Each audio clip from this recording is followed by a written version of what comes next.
This is LSAT prep. This is not anything. This is not your usual LSAT prep. We're on live. Like, cameras are on. And I'm trying to see what my channel has going on right now. It says I'm live.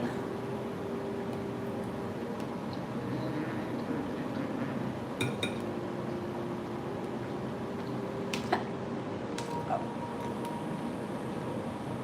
Can I rename it? I'm live. Dolly, LSAT prep day 2. I can name it after. Well, LSAT prep day 2.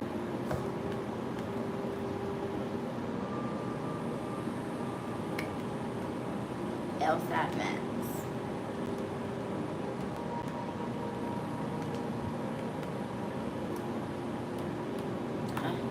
Perfect thumbnail. I don't really care for thumbnails. I just need them to see what it's called. Okay.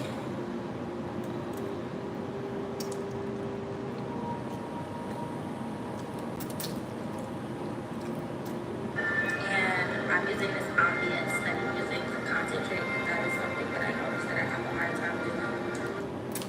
Oh wow.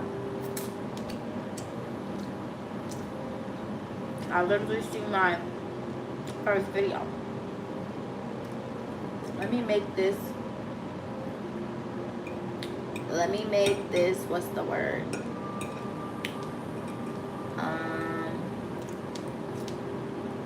Public.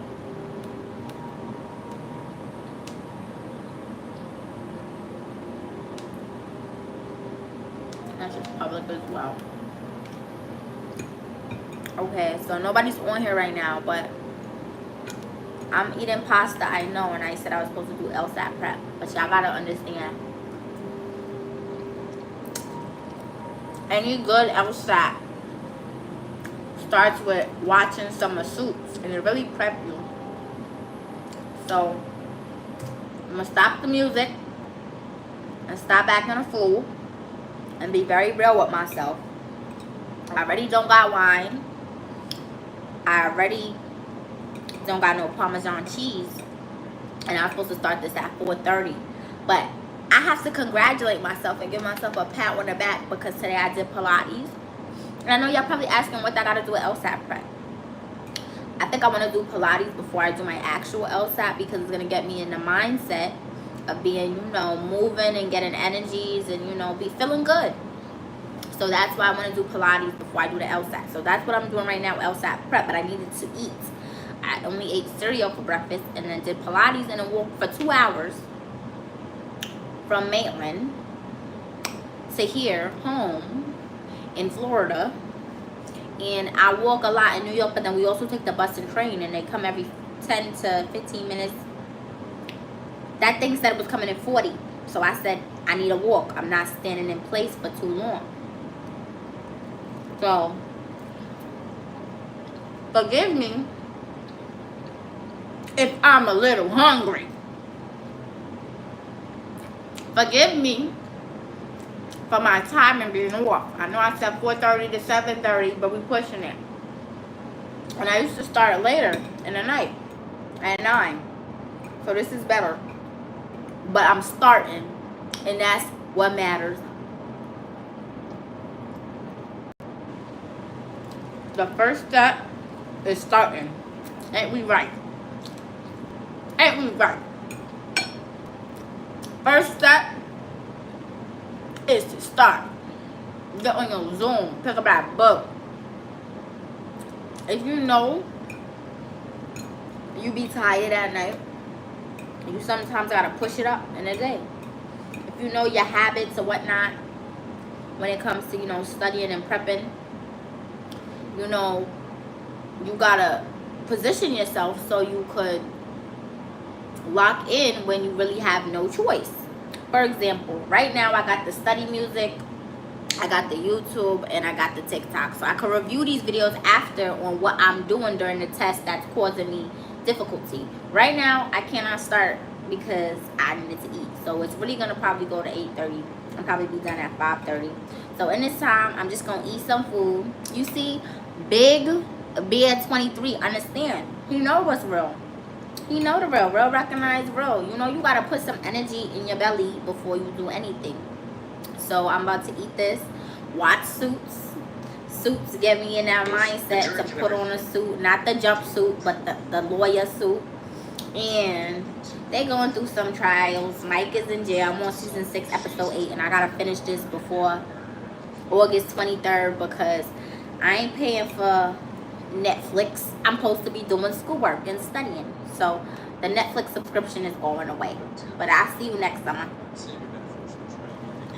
I don't need to save anything for trial because you made a deal with this. So 5:30. So you can stay. You can give me a follow and join me later when I start studying. Or you can just watch me eat. Because this is the food category. So I made some pasta, spaghetti meatballs. I wish I had Parmesan cheese, but hey, they're lacking.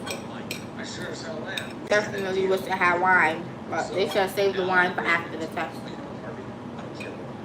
Philip Allen gets me the daughter, and that gets me right back to Sutter. Good. So 5:30. Expect you to do. Yeah. Oh, I get it. You weren't trying to win this thing. You just wanted to discredit Philip Allen, so I had no choice but to reinstate Mike's deal. You're damn right. And my pen would be charged by them. So instead of getting mad at me for doing what you should have done in the first place, why don't you start turning up the heat so Mike can get this goddamn some wine, some dry wine, not nothing too sweet. Some dry. I'm not really too versed in the wine flavors and whatnot, but some dry wine would be good. Because I had some sweet wine, it was Colombian or something, but it was made in Virginia. But it was sweet. It was good. I like cheap wine personally. I want you to convince her that this is it.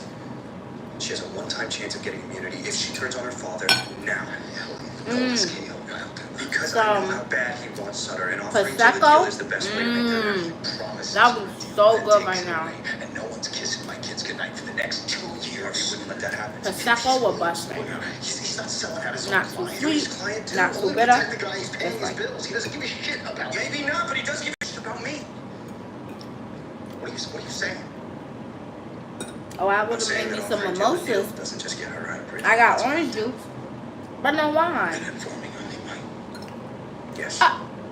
Whoa, Taylor Port. Now that I was saying to treat it That's a very big Kevin, wine. listen, I'm only telling you this so that It you'll counts, see but why. that's alcohol. You grew up without a mom and dad just to That'll get you. And I ain't trying to get that. so that you trust that I'm I care just about trying you. to 'Cause here you are willing to leave two little get kids nice. all alone You to know? pay your Like, goddamn feel bills. good. Sorry, Feel a little that's tingle. enough. Feel something. Hmm? Come on, fight. Get back. You're kidding. We don't have time to do that. So this is easy. Fight.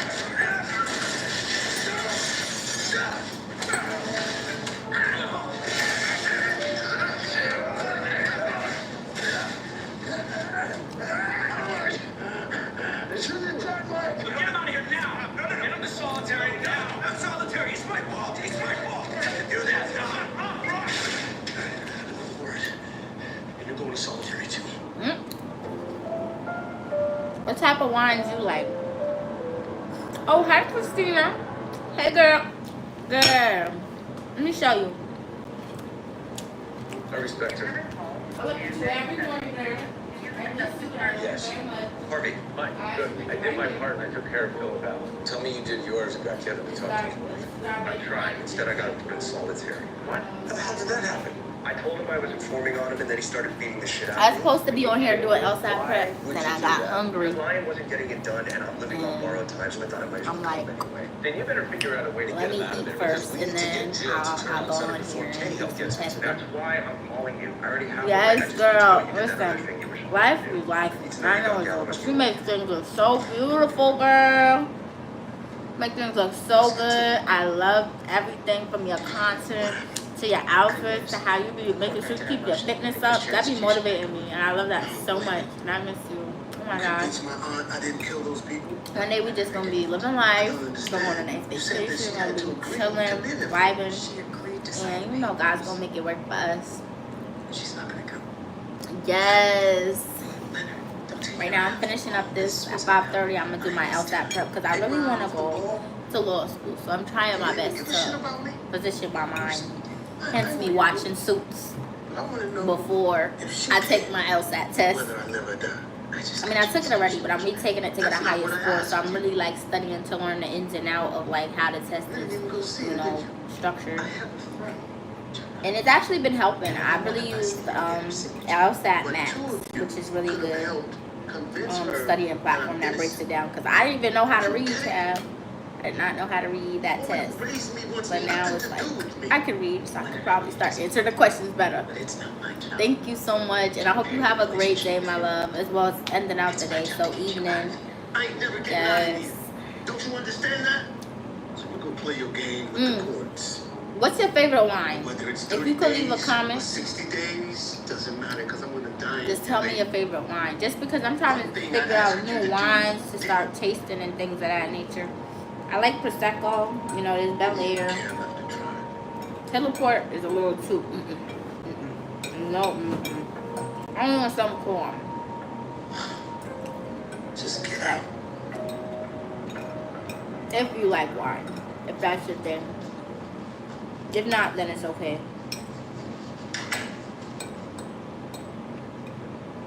You better be here to tell me I have a hearing. That's exactly what I'm here to tell you. But you're not going to have anything unless you do something. I'm gonna Google some wine or visit the wine store. I'm gonna go wine tasting one day. Want a chance of getting out of here early? I just feel like I'm gonna get more Oh, by the way, it's too late to familiar tell with Kevin them. that I've been informing on. Hi, Brittany. Oh, my cousin. I miss you. Y'all, Brittany's in Paris. I miss her. That's bullshit. You switched into my cell the first night, and ever since you've been bragging about everything that you can do in here. So how about you stop telling me that you can't do it and just tell me Is that whether or like not you will. a dry wine? It's not too sweet, right? I don't want nothing too sweet, so you ordered something Moscato. I'll get you tickets I might get me that after the test. But if you get out of here, Or tomorrow. I'm probably not leaving the house. I can get to you just as easily. Something to just wind me down, ease down after a 3-hour test, right? You gotta remember what I did. 5:30 to 8:30, 6, 7, 8. Well, it's probably a really 6, 7.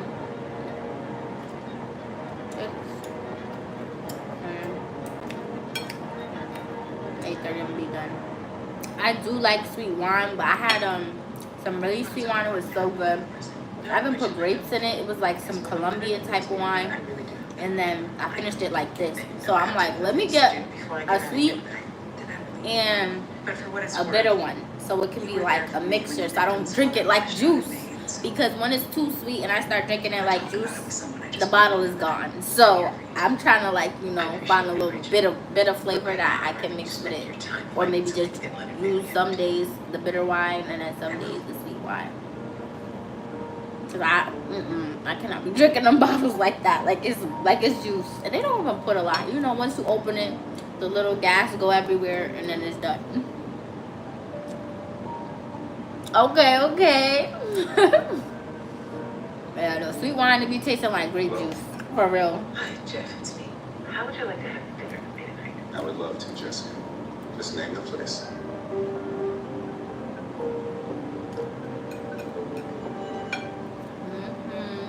It be tasting like What? juice, girl. No. Add sugar. Ooh, you want add sugar? Oh, so you trying to drink it like juice? That's why. So how come you decided to call me? I'm on to you. You said You gonna you be still- sipping, and the glass done. I respect it though. You mean running into I me? do. I mean, after I read I never thought of add sugar. being cool with heartless. So do you put sugar in your spaghetti? And I can take it. And it's Being that I just ate spaghetti. This was from Do you put a lot of sugar, or do you put some sugar, or do you don't put any at all? Someone who knows a different side of you. I thought I wanted to be with someone. See, who my knows that spaghetti side. wasn't sweet. Jessica, I If it told was you I sweet, loved you once. it probably wouldn't have been good. I put And when I some said sugar in there to tone down the salt, but it really wasn't sweet. Like, it's your ability to push I would emotions add, aside and knock the shit like, out of you. more. Like, I put ketchup on my spaghetti before, but this time I didn't. I should have Parmesan cheese. I would add cheese before I add, you know, The other thing is that in your salt, heart, sugar. you're not cold at all. What do you say after dinner you take me home? I don't like a too sweet spaghetti. Like, it's I salt. think that we should take it slow. Why is your viande mouli sweet? You know? Ground beef was never supposed to be sweet.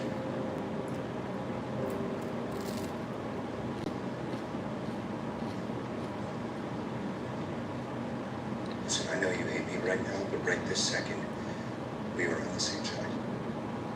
I know. You do. Yeah.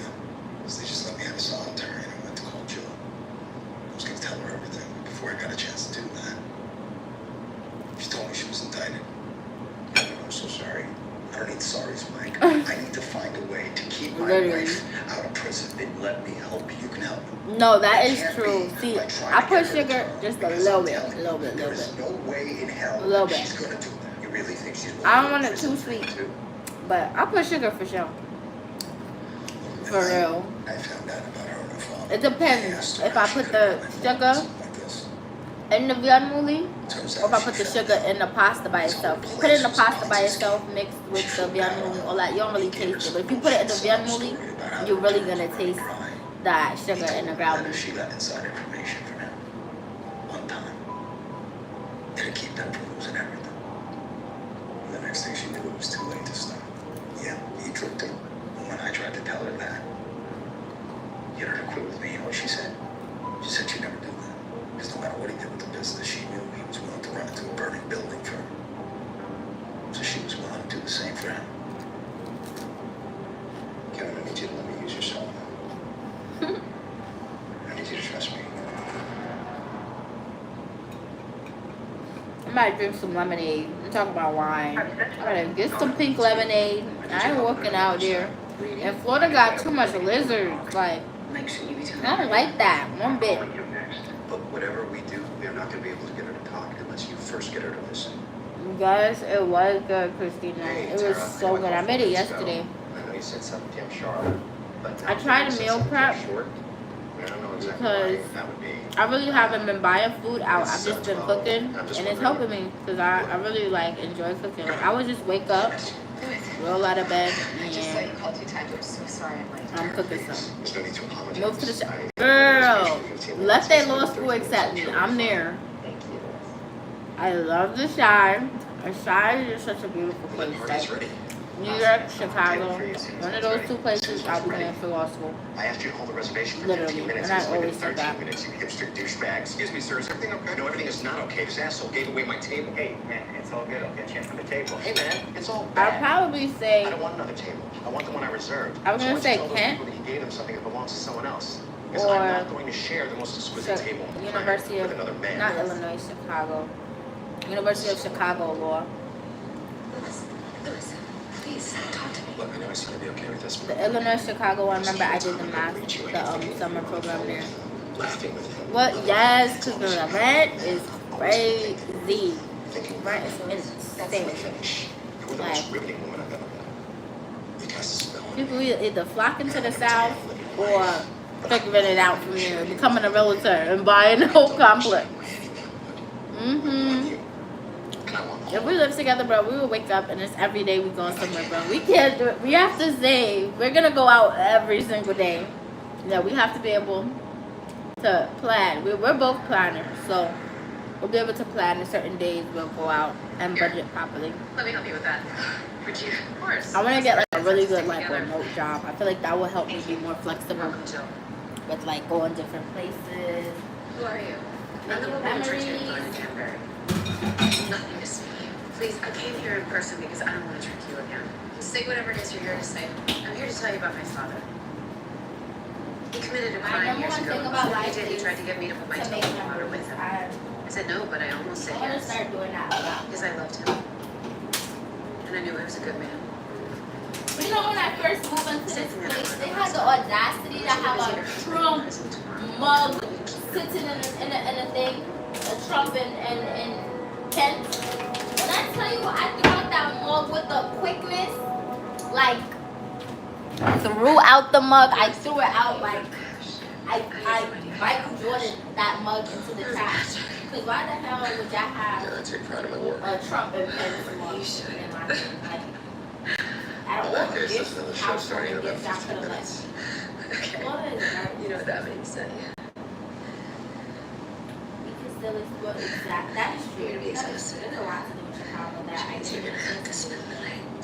inside, but you guys got to see what they got. What do you say we make the whole What day they in got town? out there. They do have one. I know you know what's out there because you live there. Where she live, but then tomorrow. But hopefully Magnificent patrons. they have like the nice pop-up events and we can go to the pop-ups. That would be really fun. I would love to. I love a good pop-up event anywhere. They don't really Ma'am, got pop-up we need to talk. out there. Here. If they do, I don't know where they at. They I don't go invited outside because I don't like them lizards. She told me. and I told you you were playing a dangerous game I using really don't her. like the ants either. They talk about it's Florida. You gotta Take care of limit it. yourself. You took care of herself. No, I didn't apply to the school yet because I wanted to do a I'm master's telling you, to you need get to my wake the LSAT hell score up. higher. What did you just say? And You know what then Cahill's I gonna was do gonna once think Till's about arraigned? He's So I gonna didn't sit her think down that for was as long as it takes That's until my she next cuts a thing. deal to I give wanna you do money. She would never do that. You have no idea what she'll do when they get her into that room. And I'm telling you, if my loser is son-in-law to be David, she sure as hell won't. That's why I've been Goddammit, this isn't gonna be what it was like with Kim. to learning it, whether reading it. I want you to give me authorization to cut you loose. You turn yourself in, you get maybe 3 years, and you keep her out. Why the hell would I do that? Because if she turns on you, you're gonna be He giving said, her. don't get you too excited. Oh my I'm not cutting a goodness. deal. Listen, whenever I'm in the shot, I just just think the if you're first willing to do person I'm this to your pulling own up daughter, with. she won't be willing to do it to you. Whenever I'm in, as soon as I touch the Oh, airport. man. She doesn't Like, feel leaders when all the breaks from Like, that. When she gets out, she can still play tennis, and go to Pilates, and do all the things I always gave her the money to do. You know, I come Like, I to feel like in the shy, like, it's just too close with the scenery, She'd be nothing without me. like, And she knows if she does this, don't get me started. she'll be taken care of for the rest of her life. It reminds me of like home away from home. No deal. No deal.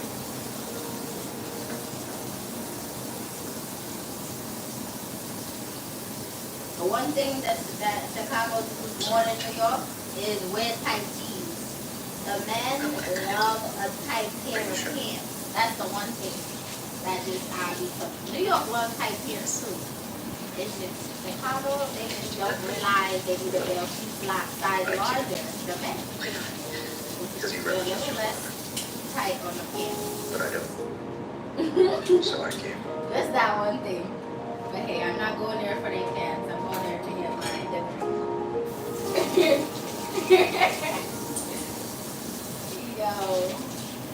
Yeah, I didn't think today could get any better, but whatever you So did, I some am pressures and going things. crazy over I there. felt this fresh and clean since.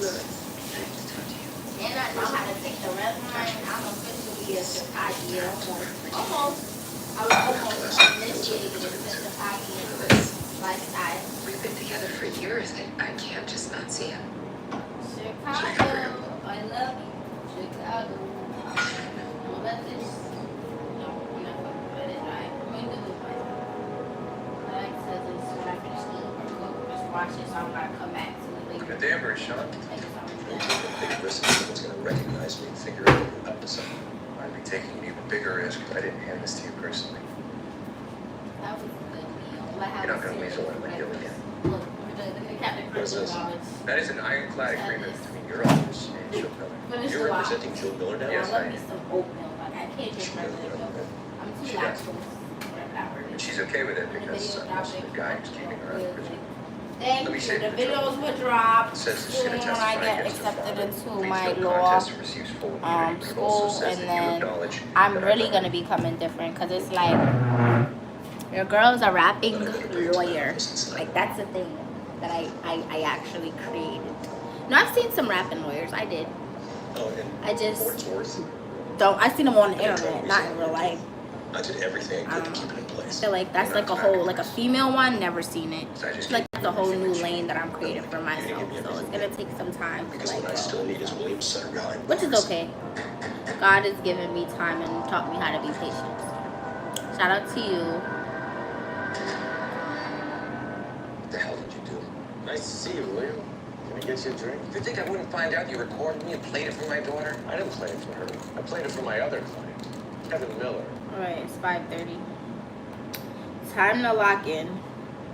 I read the passage yesterday, so this passage was about code switching and Alone, what a mixtape. You funny. You on to something. I like that.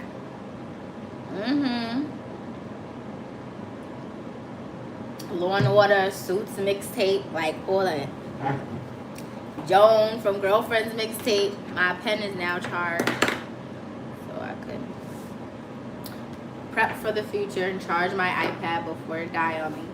I tried to put my projector on the wall to like show y'all the LSAT prep, but because this is like a paid course, you literally cannot put any projecting of it on this thing. But it would have been like some real teaching situation. I'd have been like, okay, so this is this, highlight this. They don't want you doing that. They pay, people get paid to do those things, and they pay people to do those things. So they said, no, you're not projecting it. It just didn't show up. But Netflix came up on the screen, and I'm looking at the wall. I'm looking at the Netflix. I'm looking at my iPad. I'm looking at the time. I'm like, you serious? But it's okay. So I'm going to just talk through it and then review and revise after. Okay, so the passage, like I said, it was about code switching Puerto Rican, some Puerto Rican Americans code switching. They're trying to see like what's the main point, which is the question that they're asking right now. So I'm probably not going to be able to engage as much because I'm going to be like looking at the questions and reading through it. And I don't want y'all to think I'm ignoring y'all. Again, Christina, thank you so much for joining and watching. You can watch me do my little LSAT prep or whatever, but I don't know if I'm going to be able to like respond as much as often. Which of the following most accurately expresses the main point of the passage?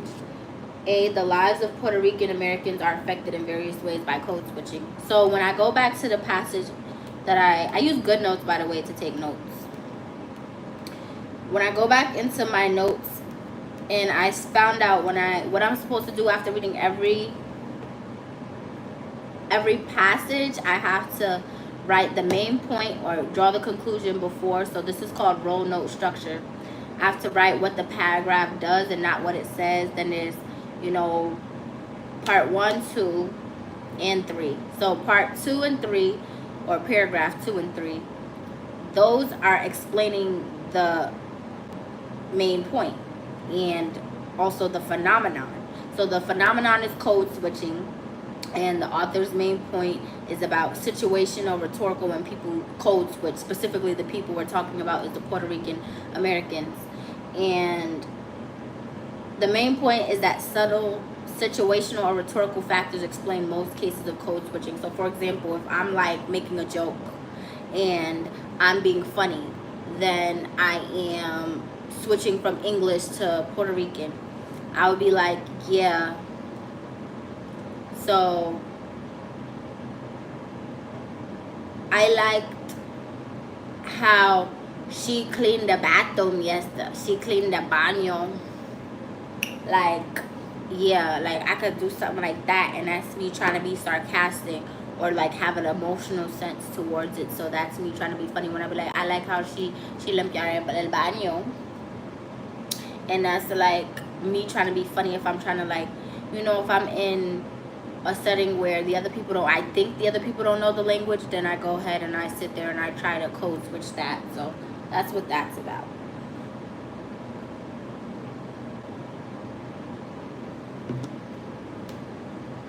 Situational and rhetorical factors explain the use of code switching?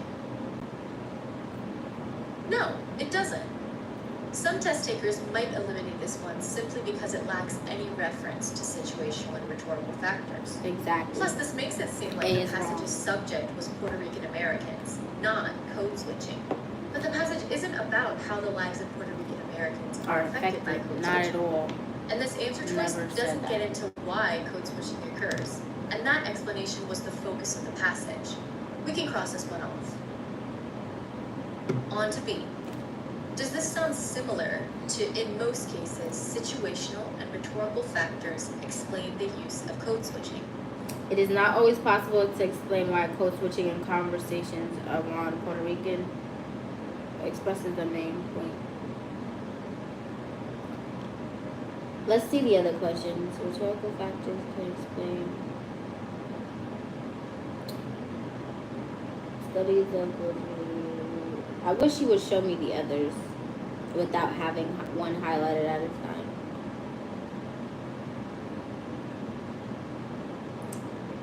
Nope.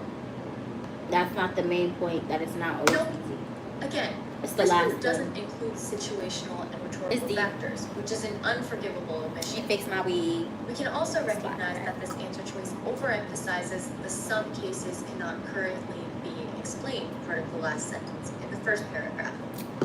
I don't think Even it's though the A, author B, concedes that we can't explain C, or some D. cases, we can It's D. explain the The answer is vast D. majority of cases, and the rest of the She's on passage B right focuses now. on I'm these just saying cases. how fast my brain is So, working once this I was answer able choice to understand the misses the main process of Looking at elimination. C now, does it sound like in most cases situational and rhetorical factors explain the use of code switching? Okay.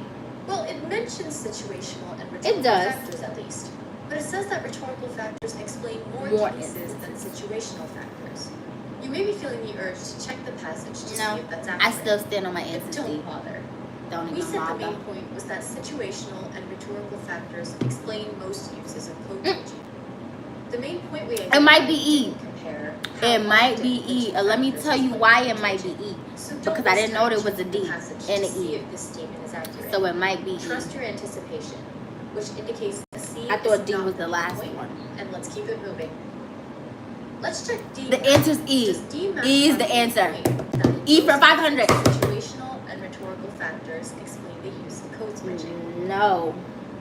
Studies don't always. This It's only adds one the study. idea that linguists have It's a realized supporting their theories factor. about code If it's a switching. supporting Our evidence, anticipated main point or didn't mention new theories supplanting if it's old evidence, a theories. premise, or So author we can support, again trust it's that not this the main isn't point. the main They're point. asking for the main point. We have to keep the Finally, main point. look The at main point. Is this a match to our anticipated main point that in the most cases, situational and rhetorical Yes, factors not only explain because the it's the use of last code one, switching? but that's what I said originally. E. You bet. This is a nearly verbatim match. And the only reason I said D is because we was on B It brings before up that. all Once I the looked important again, elements because she of our wipes it out. anticipation. Okay, you have to believe me. cases of code switching, You have to situational believe me. She factors, wipes it out, so you don't and really rhetorical see it factors. until It matches our anticipation, you so we get can down select there. it with the So I utmost anticipated confidence. correctly. They made us wait for this answer choice, but by relying on our anticipation, simply comparing each answer choice to our anticipation, we were able to quickly advance through the answer choices. That's true. We didn't bother to check the passage to confirm whether some other answer choices were accurate. It's true. If an answer choice didn't match our anticipation, we didn't even give it much thought. That's true. This is why principle number 3 is so important.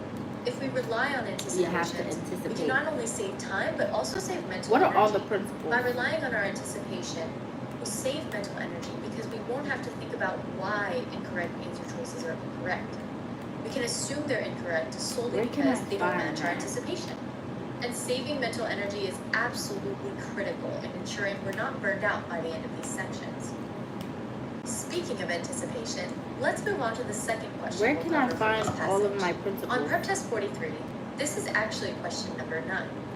For pedagogical purposes, I have to press pause because I'm still doing the test. The studying. I just have to find the other anticipations. So I mean principles, so I can account for that when I'm reflecting back. Principle number 3: anticipate the correct answer whenever possible.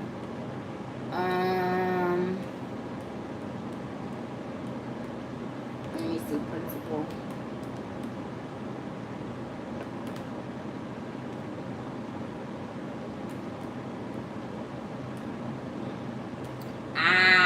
Found the principles.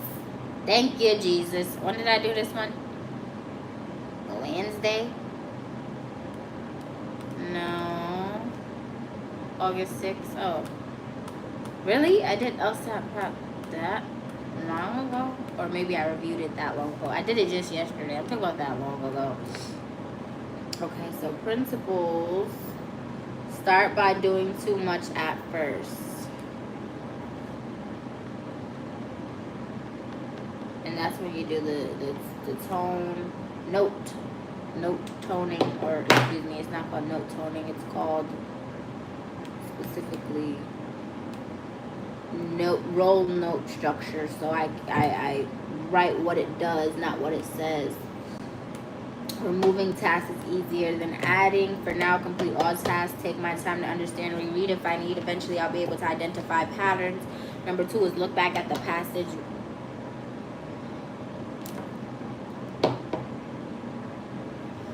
I don't know what OUT is. That's not even a word.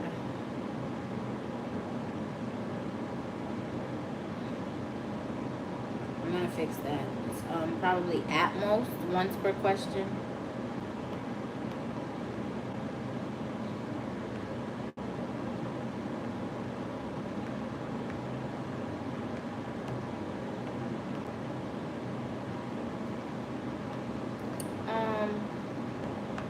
Just a glitch. Where's the other colors? Right here. At most once per question. Number 3, anticipate the correct answer. And where's number 3? Like, why is number 3 not here? And I feel like I need to put these principles in my Road to LSAT book. And I'll do that shortly after, as like during my review and cleanup. Anticipate the correct answer whenever possible. Saves time and mental energy. Can even select the correct answer without reading all of the answer choices. I like that. I don't know if there's any more principles because I noticed on notes it likes to delete my work, and that really pisses me off. Why on iCloud notes when you're writing with the pen and you're trying to sync and it don't sync? Like, what's that about? Don't know. Hey, I gotta let it go. I'm on good notes now. Only $11.99 a year. I'll take it for my work to not delete, and I don't gotta buy a loose leaf. I'll take it. We decided to do these questions a little out of order. We'll explain later. This question asks us to identify the primary function of the third paragraph. In this case, primary function refers to the role of the third paragraph. That makes this a role of paragraph question in the argument structure family of questions. We don't even have to look at the passage to answer this question. We can simply consult our notes. Our note for the third paragraph is, author's support. Family studies shows code switching used for rhetorical effects like intimacy or humor. The role-oriented note, author's support, is the most salient part. We know the third paragraph supports the author's main point, which was introduced in the first paragraph. So the correct answer might say something like, no, don't tell me, don't tell me, don't tell me, don't tell me. Didn't even give it much thought. I'm distracted. I need to turn more lights on. I think there's something in my drink. And it is something in my drink, and I'm gonna get it out. And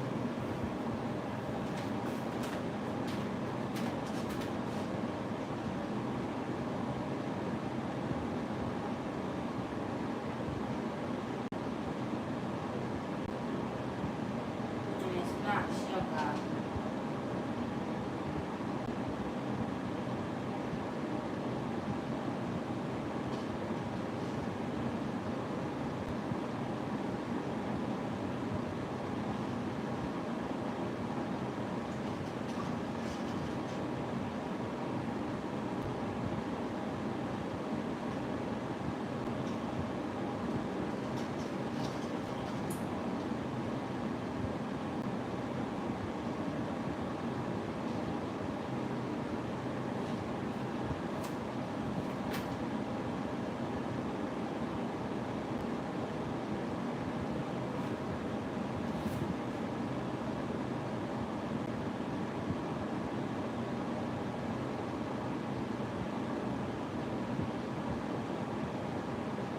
I got it out in my drink, but I can't tell you what the hell it was.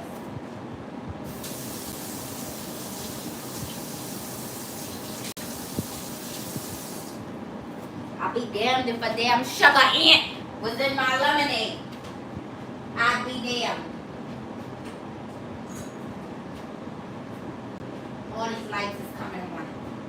I'm not about to be doing my LSAT prep trying to get into Columbia law for these people to be having sugar ants by my motherfucking LSAT and lemonade. Oh, that was just my weave. Okay. Let me lock in. So, rewind back to the last thing that my brain actually captured in order for me to understand.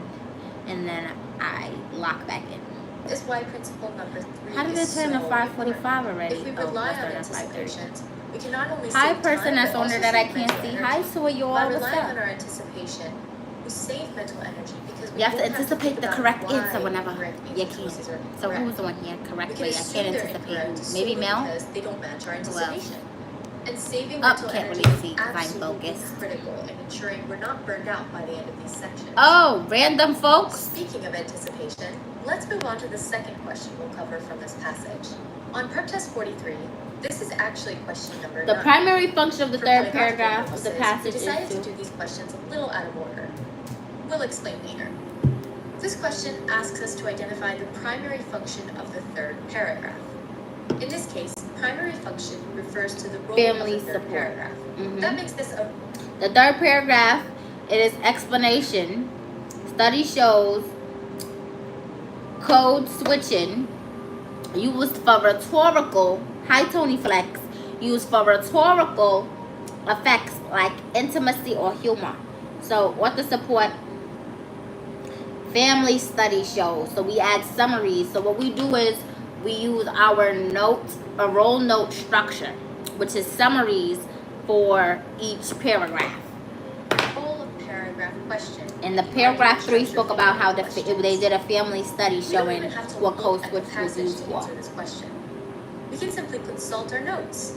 Our note for the third paragraph is author support. Family studies shows code switching used for rhetorical effects like intimacy or humor. Yes. The role-oriented note, Shout out to you, author Basket. support, is the most salient part. We know the third paragraph supports the author's main point. You're gonna score which was 1 introduced in the first paragraph. a 148 at So the correct answer might say best. something like, the third paragraph provides support. Shorty, how long have you been on here? Since 5:35, you was watching me. Talk about I'm gonna score 148 at best. First of all, thank you. Thank you. I hope I can score something like that. Thank you, because if I'm studying for 3 hours a day and then I take it and I score 143, thank you. Thank you. Thank you. Because when I take it again, the scores is gonna change. I'm gonna up it on you. And you're not gonna know what to do. But you know what you can do. Meet me at the top. Meet me there. Done with me there. For a claim in the first paragraph. The correct Thank you very much, basketball fan. Basketball fan. Basket 472.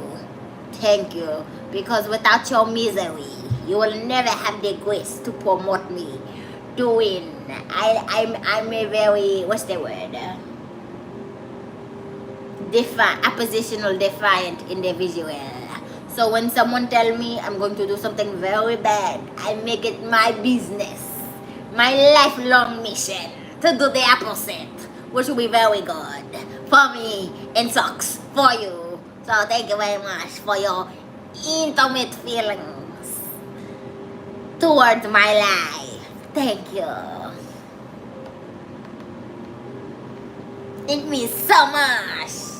answer could also describe how the third paragraph Basketball relates to fan. the second. No man. We know the second paragraph supports the main point by showing that situational factors explain many cases of code switching. Basketball 4, The 5, third 6. paragraph supplements that support by showing that rhetorical factors can explain the cases not explained by situational factors.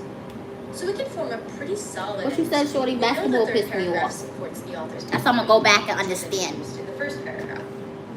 So the correct answer might say something like, the third paragraph provides support for a claim in the first paragraph. The correct answer could also I just said describe how the third paragraph relates to the second. We know the second paragraph supports the main point. I wish they would stop blocking me stuff out, because then I'd be able to quickly anticipate based off of the question choices. But she wants me to make my own anticipation. So what I'm going to do is I'm going to write question 6 down. And I write sideways like this, okay? So I'm going to change the color to purple. And I'm going to write it out. What? No, which one of the following most accurately expresses the main point of the passage. And now I'm going to circle the correct one and write it out in another color, which will be teal. Purple and teal. Most code switching among, so I can get the style of how they speak on this test. Most Puerto Rican Americans can be explained by subtle situational and rhetorical factors. And they said that, and that's what I said in my up here main point. Situational or rhetorical factors explain most cases. And so when they said most is most. Okay, boom. Back to the purple, dark purple. We jump into question 9 and she'll explain later. So this is major point, main point. So I'm actually going to write that up here, the type of question it is, in red. Major point / main point. I'm going to put a little heart. I'm going to fill in the heart. And then the next question is number 9, which is an argument structure and roll a paragraph. And for somebody that's going to get a 146, I sure do know how to replicate. A good thing. I sure do know how to draw and break down. I sure do. You see this face? You know whose kid I am? Louis Litt. Don't play with her. Don't play with her. Louis Litt is my father. His long lost kid that he never knew about. Go take that up with the Lord. Even the Lord don't probably want to take that up with you. I don't even want to read your other comments because they're irrelevant. See you after. I'll come for you for the next live when you join. I need your bitterness. Thank you. You're allowing me to win. Bring your friends. Bring your friends while you're talking this smack. Bring your friends and bring money. I bet you don't have that one for me. Yeah, unfortunate. So stay where you are. I give me structure, a roll of paragraph. And my brain really dead do work like that, me and Mike Ross. Because I just remembered that I wrote roll of detail. Like, and my brain has always been like that ever since we got, you want me to verify I'm a human. Anyways, my brain has always been like this ever since we got those little push thingies on the board back in school. I always used to lock in. And right now, I feel like I'm getting suctioned into the screen because this happened to me and I was applying for like a bunch of scholarships. I know I'm starting to talk, we're supposed to be studying, but this is important. When I was studying, right? Well,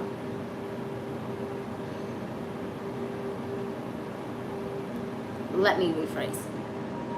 When I was applying for scholarships, I was in my computers and I was just like, when I got out of the computer and the stuff, me going back into the real world, it felt so weird. And so like now me every day for 4 hours of my life being dedicated to being on the phone, being on live, doing a specific thing, having music, having live videos on, maybe sitting in the same positioning, having repetition. It's gonna be, eventually I'm gonna get used to it, but it's starting, like, it's very weird. It feels weird looking into two different, cameras with myself, self put up, by the way. Like, I put it there, by the way. Like, I put a camera there and I put a camera there. And I'm recording me studying. And this is, like, something that I can say has been very helpful for me. Being that I'm able to retain the information and retain video footage of me in a given moment. I always wanted to be a content creator. I just didn't know what to create. But I'm creating my journey of me coming from absolutely nothing and moving forward in my life by locking in and studying for what I want. So this is actually fun for me, and I'm actually excited. And all those times that I was like beating myself up, it's like I'm really enjoying what I'm doing right now, because I wouldn't want to be doing anything else or be anywhere else than right here, right now, with my Ant Farm. If you know, you know. You watch my other videos, you know about the Ant Farm. But this is allowing me to be my own person. I'm very ethical. I won't be drinking any wines during LSAT prep, because I'm not prepping myself in that, so to speak, I'm not going to be doing that during the test. Like I said on here, I'm going to do that after. I'm drinking the wine after. Okay, celebratory.